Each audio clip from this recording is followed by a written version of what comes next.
At the age of 18, Lisa Ling became one of the youngest reporters on Channel 1 News in the United States. Fresh into adulthood, she was willing to cross the boundaries by featuring herself in projects such as a war correspondent in Iraq and Afghanistan.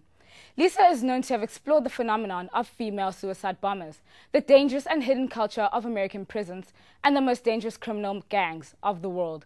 She has hunted down cocaine processing labs, reported on refugee cries, and even shared tea with the Dalai Lama. My television hero is Lisa Ling, a Chinese-American investigative reporter who has amazed me by her courage. Currently, she is a special correspondent for the Oprah Winfrey Show and CNN. She is also a host of the National Geographic Explorer, the first woman ever to be a host on this show.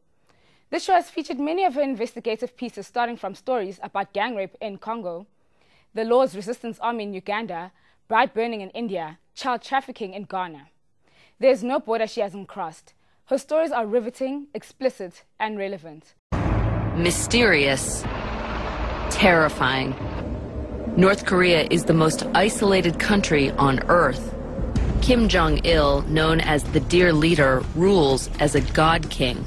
He controls the world's fourth largest army and plutonium for nuclear weapons. Now we'll penetrate North Korea with a man on a mission to help the blind see. We'll find a world of absolute conformity, full of government minders. Tomorrow we are going out of our country. And unimaginable horrors that people risk their lives to escape. As we try to capture the real story of life inside North Korea.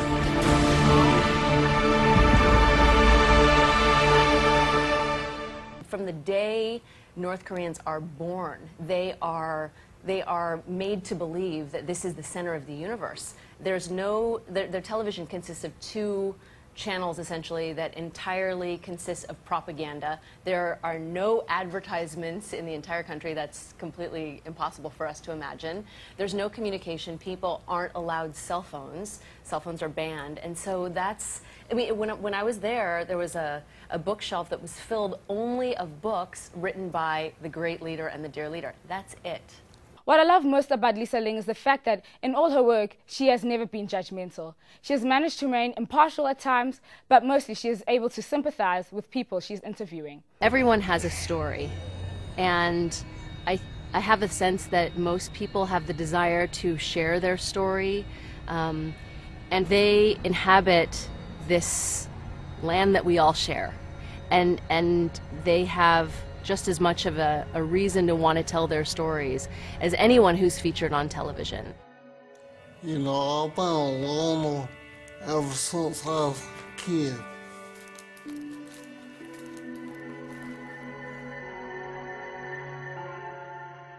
I've experienced things with a lot of the characters in these shows that I can't even imagine going through in day-to-day life. And our hope is really to allow people to go inside with us.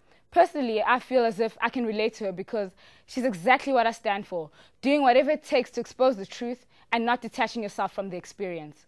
The fact that she has gained access to the underworld is a sign of character and courage.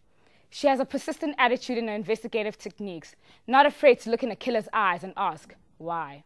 She believes in people's stories and is able to relate to them. In December 2008, CNN's award-winning documentary Planet in Peril featured Ling in the series of second installment called Battle Lines. She was a correspondent that tracked excessive shark fishing in Costa Rica, elephant poaching in Chad, and gave people an inside look at the battle for the control over the oil in Nigeria. Rubbing shoulders with those in power, as well as stepping down to the common man, like a chameleon, she is able to fit into the environment set out for her. I am inspired to be the best, to not have my age or gender undermined by others, to listen to stories and to tell them with heart and truth. Lisa Ling is my journalist hero.